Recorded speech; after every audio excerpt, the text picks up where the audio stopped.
Have you ever wondered why history feels like it doesn't add up? If Jesus reigned for 1,000 years, as Revelation 20 says, how could Islam, one of the most powerful religions on earth, have risen right in the middle of that reign? And what about the mark of the beast? Is it still coming, or could it already be here? Welcome back to Mysteries of the Word. Today, we're tackling one of the hardest questions in prophecy. How could deception thrive during Christ's supposed millennium? And what does it reveal about the mark of the beast? Let's start with the objection many people raise.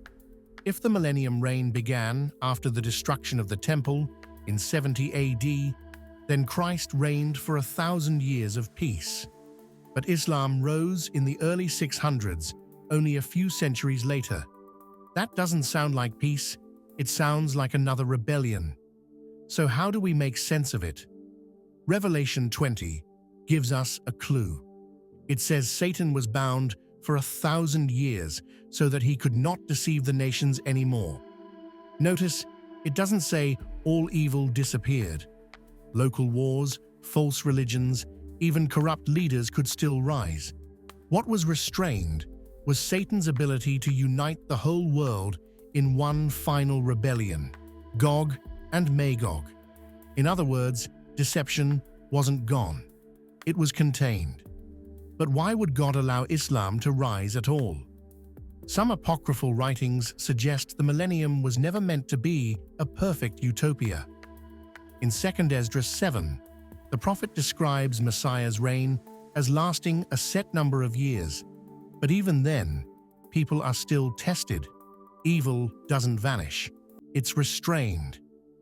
Early Christian thinkers often viewed Islam's rise as a form of judgment, just as God used Babylon and Assyria in the Old Testament to discipline Israel.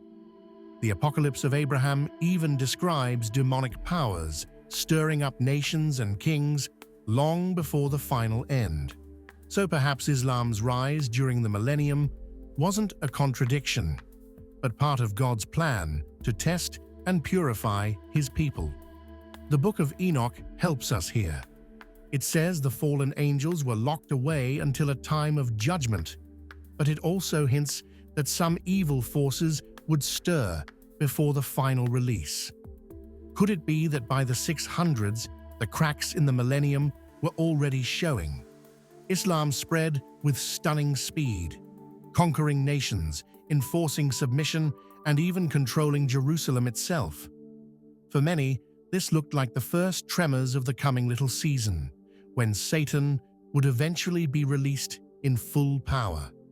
So rather than disproving the millennium, Islam's rise may mark the beginning of the transition into Satan's little season.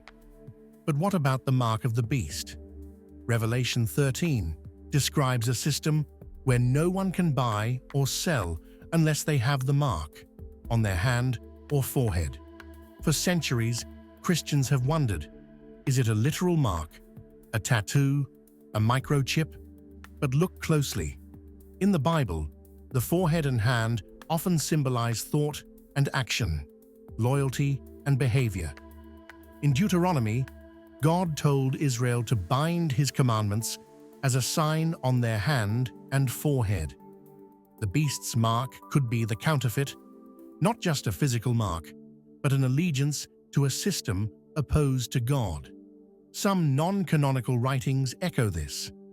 The Apocalypse of Elijah describes a false ruler forcing people to take a seal of deception in order to survive. Language almost identical to Revelation. This suggests the mark might not be a single future invention. It could be an ongoing system of control, political, religious, and economic, that's been operating since the little season began. Think about our world right now. Entire economies tied to digital currency and centralized banks. Governments demanding absolute loyalty. Religious and political systems merging into global ideologies. Is this not the spirit of the beast? If the little season began in the 1700s, as some believe, then the mark may already be here, not as a single device, but as a worldwide system that controls thought, allegiance, and trade. So here's what we see. Islam's rise during the millennium doesn't disprove prophecy. It may signal the early cracks that led into Satan's little season. The mark of the beast may not be a future microchip, but a long-standing system of control over worship and commerce. Both point to the same reality. Deception has been growing, and we may already be living in the climax of Satan's little season. What do you think? Is the mark of the beast something future, or something we've already been living under for centuries? In the next episode, we'll explore the fall of Babylon the Great and ask the question, has Babylon already fallen, or is her destruction still ahead? Don't forget to subscribe so you don't miss it.